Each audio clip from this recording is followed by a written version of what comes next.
You're still a frog in a well who knows nothing of the sea. Is that guy? Oh my god, he's black. Bro.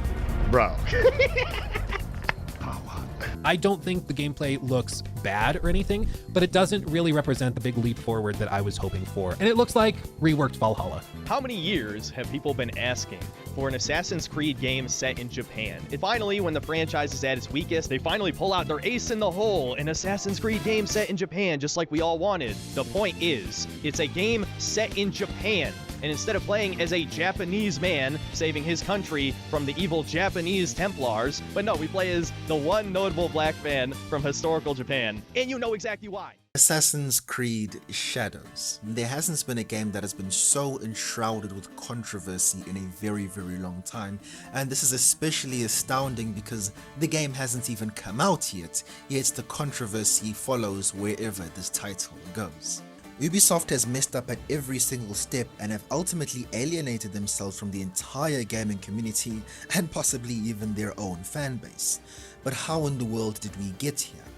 This video will dissect exactly that. From Ubisoft's horrible timing to finally making an Assassin's Creed game set in feudal Japan 5 years after Sucker Punch already knocked it out of the park with Ghost of Tsushima. Worst of all, due to all the controversies with Yasuke and the gameplay, the game has now been delayed to the first quarter of 2025 on March 20th, missing the very lucrative festive season of 2024 last year. Not only will Assassin's Creed Shadows now compete with much more interesting titles, for example such as Kingdom Come Deliverance, Avowed and many others, it's now competing with its direct competitor Ghost of Yote, the sequel to Ghost of Tsushima by Sucker Punch Entertainment. It's not looking good, bruv. It's not looking good.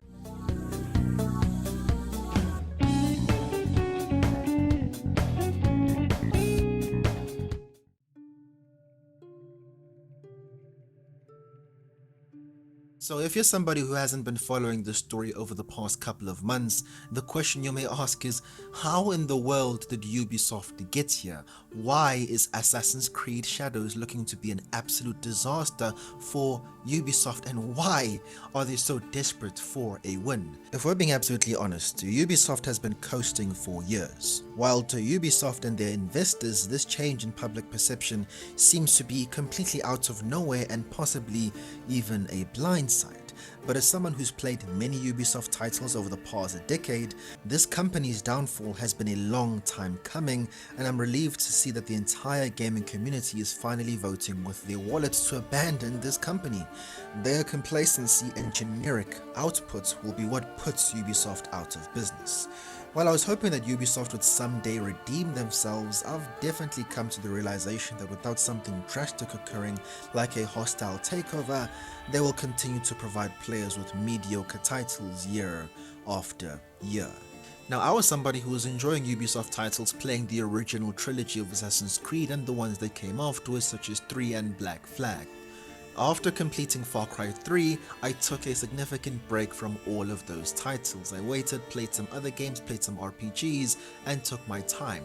Assassin's Creed Odyssey caught my attention though. I thought I'd return and give AC Odyssey a try as it reviewed pretty well and they were finally changing their tiresome gameplay formula.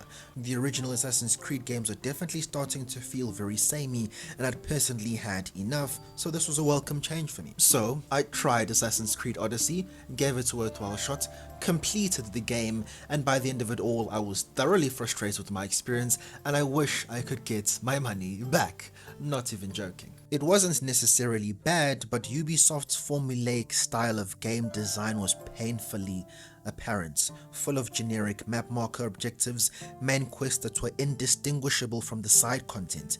My guy, putting a cutscene before and after completing a fort activity is not a main quest. I'm just capturing the fort and you're putting a quest item inside the fort once I've captured it. That's just a generic open world activity with some exposition at the beginning and at the end of the quest. And of course, the time-old problem that continues to plague open world games all over the entire industry, the issue of quantity over quality, and Ubisoft are definitely the highest offenders and perpetrators of this exact issue. When the exploration feels like a slog more than something you're looking forward to, you've definitely messed up.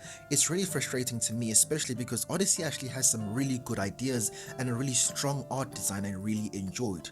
Purely beautiful, but the structures and designs were copied and pasted, duplicated to create this huge expansive open world. Ubisoft have essentially established themselves as the McDonald's of the gaming industry. It's the exact same burger, but next time they're going to give the burger a different name, use a different sauce, and add a patty to the burger, and dare say they'll call that innovation. This formula is not just subject to Assassin's Creed, but every single franchise that Ubisoft gets their hands on. They've essentially made Ghost Recon, Far Cry, and Assassin's Creed all feel the same. Like, my guy, how do you do that? You've got to be a special case to achieve something of that magnitude. Something needs to change. So, now we've established that if you've been paying attention and playing Ubisoft games for a decent mere period of time, you'll notice that they've kind of been coasting, and if you really analyze their content, they've been on a downward spiral. It's just that people are starting to notice now. The problem is, and the reason that Ubisoft themselves haven't realized this, is that throughout all this time, their pockets have stayed fat throughout this entire process.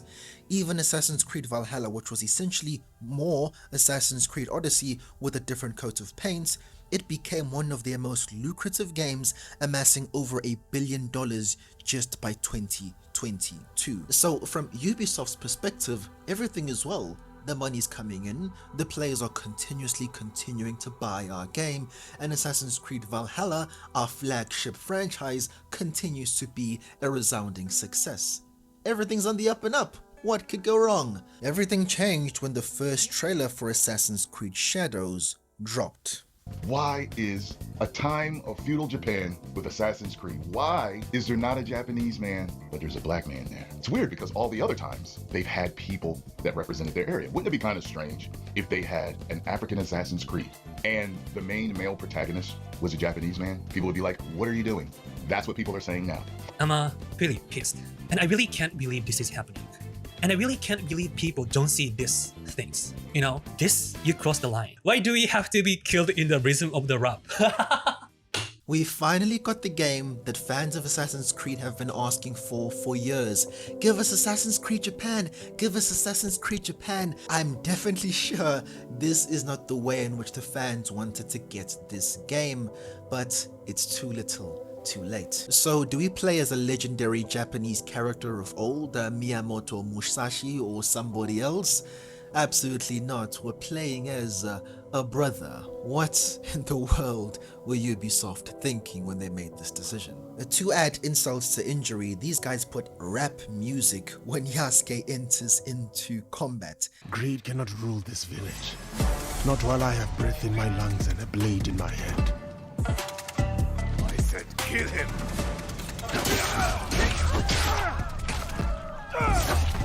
Brought to you by... Why do we have to be killed in the rhythm of the rap?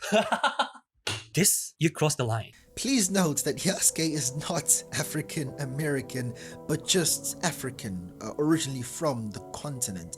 This shows exactly how out of touch Ubisoft is. I'm absolutely sure when they were brainstorming in their meetings of how they're going to input Yasuke into the game, they were like, well, gosh darn it, he's black. Let's slap some Tupac and Biggie on that hoa. The people will love it. They'll absolutely love it.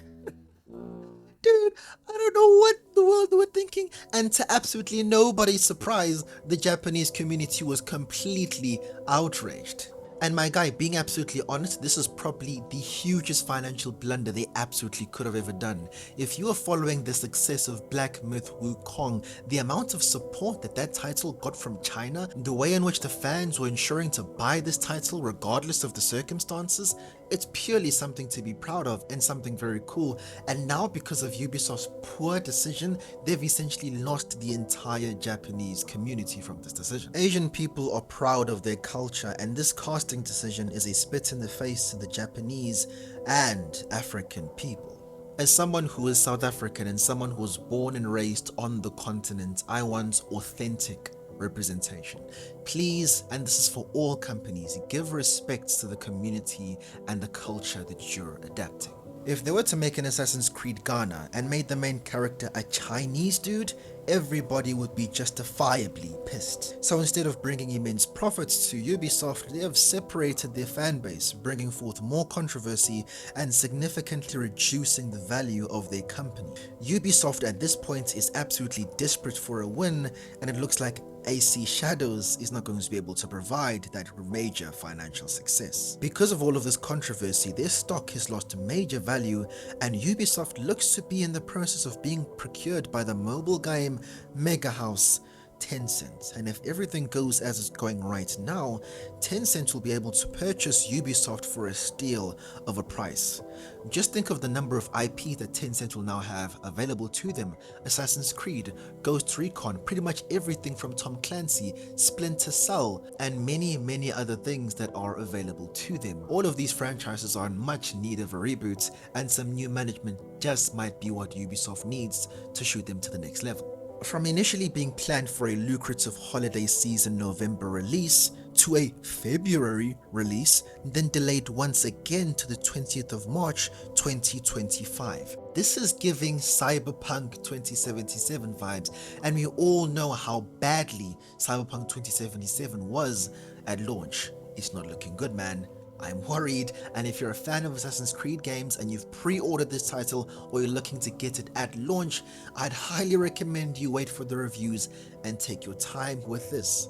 Now, over the past few months, they've released a number of gameplay trailers with some improvements. It actually looks quite decent, but the bag was fumbled long ago. Assassin's Creed Shadows being a mega financial success simply seems unlikely at this point. I definitely will be getting Assassin's Creed Shadows, but it will be purely for content purposes, so I get the game and play it, tell you my thoughts on it, so you don't have to. I'm not going to be getting this game because I personally want to enjoy the experience, because I think that ship sailed long ago. I will definitely also be closely watching the financials of this title as well. So, what are your thoughts on Ubisoft? What are your thoughts on Assassin's Creed Shadow, and what do you think of my analysis today? Do you agree? Do you disagree? Do you disagree with the thoughts of the people that I've showed in this video? Do you disagree with me? Or do you still have some hope that Assassin's Creed Shadows could surprise all of us and be a resounding success? I would love to be proved wrong.